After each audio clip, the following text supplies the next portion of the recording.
If you're like me, you can't help but kind of take stock at the end of a year and the beginning of a new one. It feels like it matters. 2024 feels like one chunk. 2023 feels like one chunk.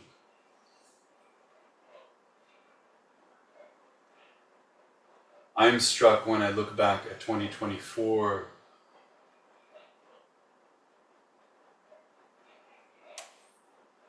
at how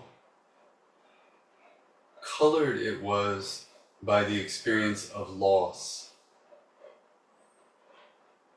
It's I think the nature of this community in this moment, and maybe this will change, but because we're in different cities and in different provinces and in different countries, we don't always know what's going on with everyone else. We don't know that someone's parent died or friend died. We don't know that someone's father was just put into a home. We don't know that someone lost their job.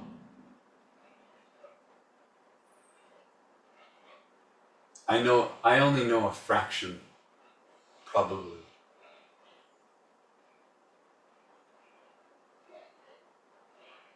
But I hear a lot.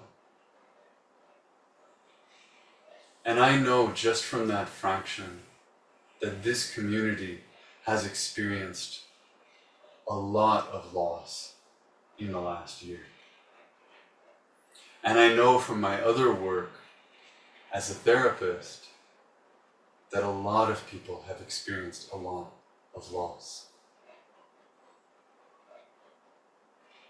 Losing parents,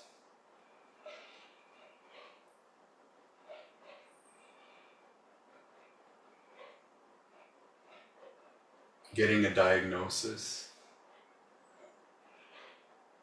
that says something is going to slip away, losing a job.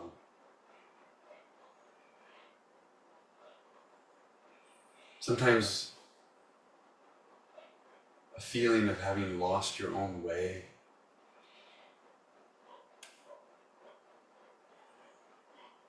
I've spoken with a lot of people who in the last few months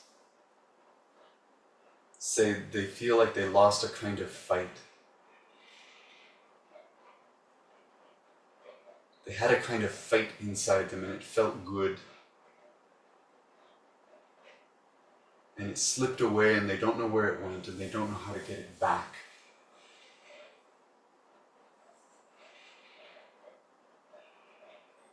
Sometimes people come to me and they say,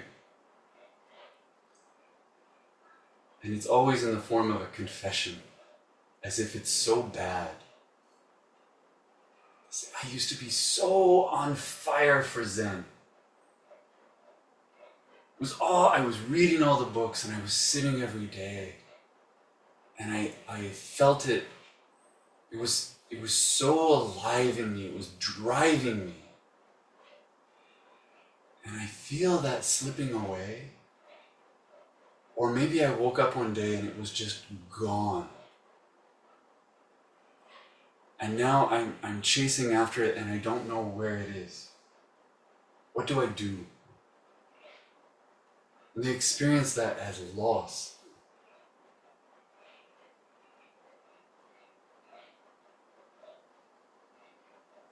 When I think about it, I know that the last year wasn't unique.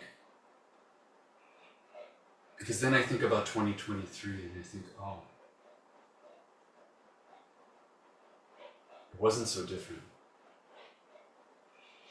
And then if I step back one more year, I'm in a pandemic. And then we have a lot of loss.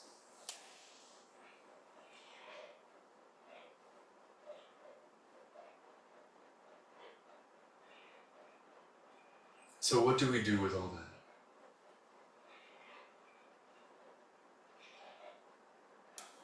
There's what we do with it, and there's what we don't do with it. This tradition has always been very interested in what we do with it. Japanese Buddhism gets kind of a bad rap as being funeral Buddhism. Temples in Japan do a lot of work performing funerals, performing memorial services.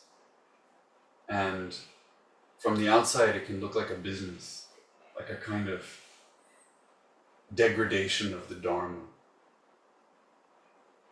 And that's a bigger conversation. But the fact is that the temples where I grew up as a monk, they serve a role.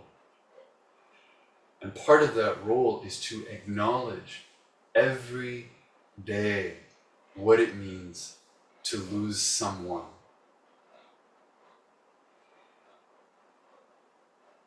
To make an offering to that person. To make a space for that thing that we don't know how to express. That feeling, that lost feeling. When someone is gone and we don't know what to do. Or when someone is going away and we don't know what to do.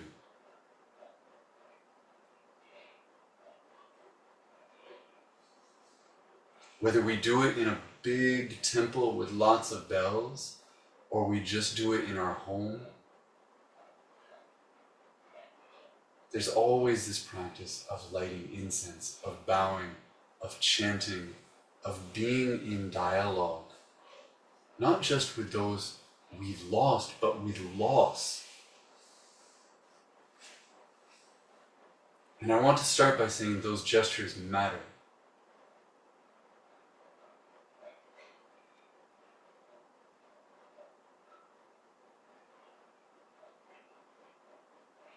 I think they always matter.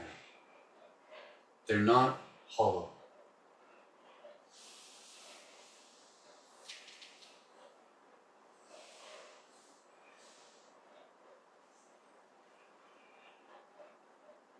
The larger tradition has always also been concerned about what we don't do with loss.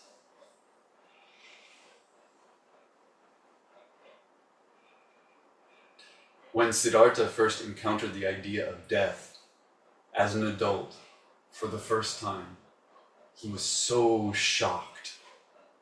He had no idea. And he thought it was a really, really big deal. But if you look at what he did for the next 4 decades, he taught over and over and over again that it's completely normal.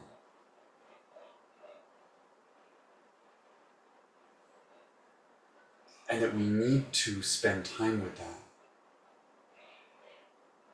That part of the way through death, part of the way through loss, is to anticipate it. So that we don't just meet it with grief, but we meet it with a kind of, here you are. I expected you.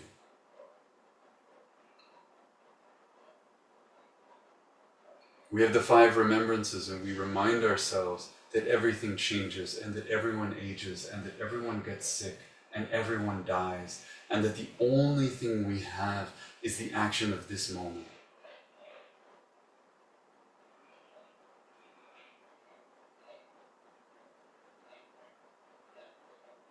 We cultivate a kind of lens where we look out onto the world and we see impermanence.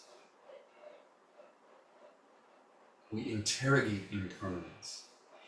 We look for it when it isn't obvious. Dogen said over and over again, the key to the whole thing is seeing impermanence. That if you see impermanence, you see things as they are. If you see things as they are, what else is there to see?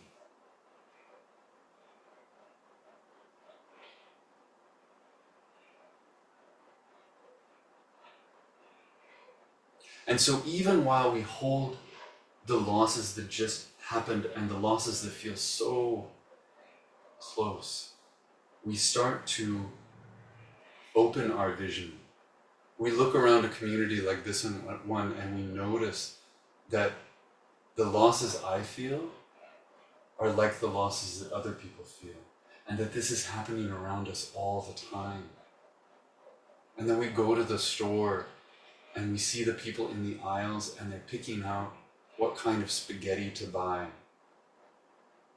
And it's so ordinary, but we know that that person also is experiencing loss, and that they will experience loss, and that there's no other version of this story.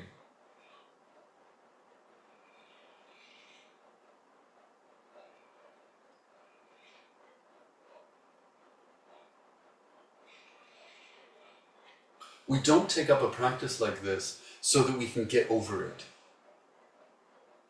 We don't take up a practice like this in order to convince ourselves that this is no big deal, or to somehow dull the reality of it.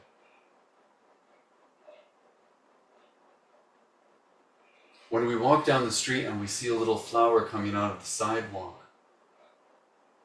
if we're taking up this practice, we recognize it as an impermanent thing. We recognize it as something that is dying, but not just that, also that. We recognize it as coming into being, and we recognize it as going away. And when we take that moment, we recognize how unlikely this moment is. How few people will see that flower. In the big picture, almost none. But you see it.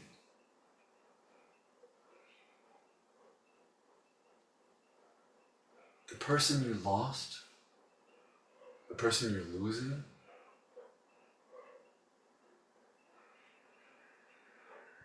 you have a relationship.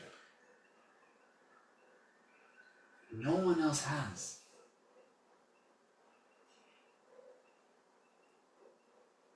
And it's made more painful by the loss, but it's also, if we pay attention along the way,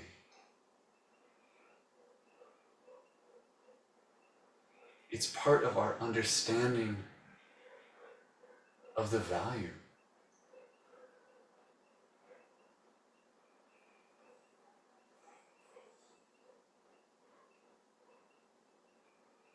We come back to this over and over and over again. This simple idea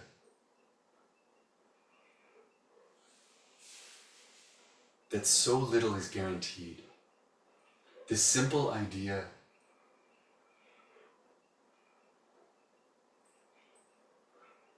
that even though my pain is my pain, in another way it's everyone's. And everyone's is mine.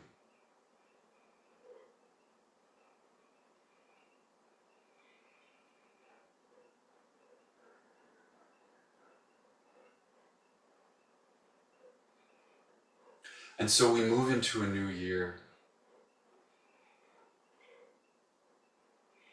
And I find no matter what is going on, I always move into the new year with a little feeling of possibility. This feeling that something this year will be different. I'm going to change something, or something's going to change. Something will be better.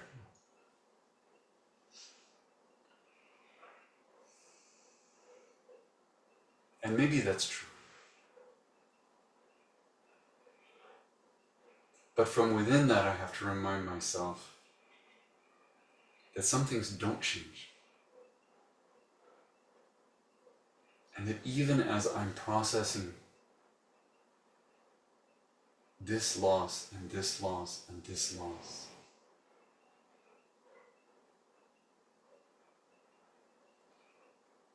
I'm moving into the next, and I'm moving into the next.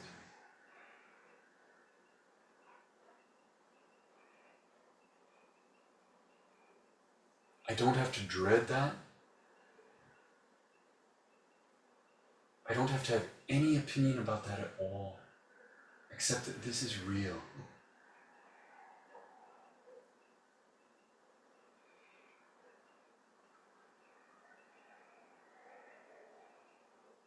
There's a story I think we tell ourselves when things become overwhelming. Stress is basically the story that something is too much. That things as they are too much. And we have to remind ourselves in those moments when we are thinking to ourselves, this is too much, that we're already here. That reality as it is, as beautiful and as devastating as it is, has already arrived. There's no more to it.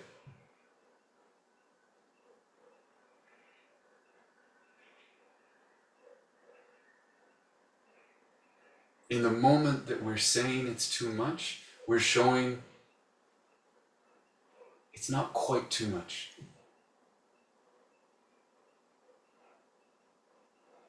And instead of trying to find a way out from under it, to some place where it's easier, we can say, this is how it is. So that in the next moment, when something else comes and that feels like too much, we recognize, no.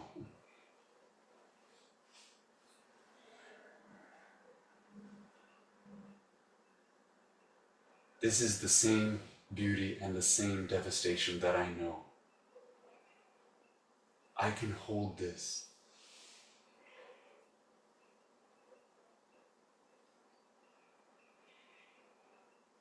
Whether it's sitting in Zazen, where we just hold everything, or it's sitting across from a friend, or it's sitting alone on a park bench.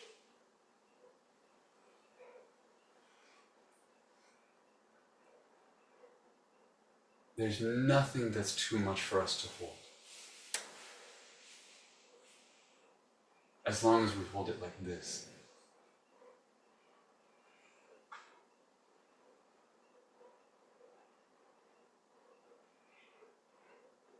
And there's almost nothing that we can hold skillfully if we try to hold it like this.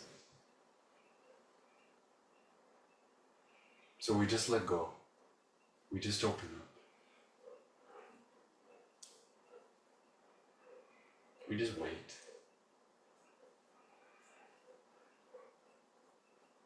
And then we show up again. That's where I'll stop.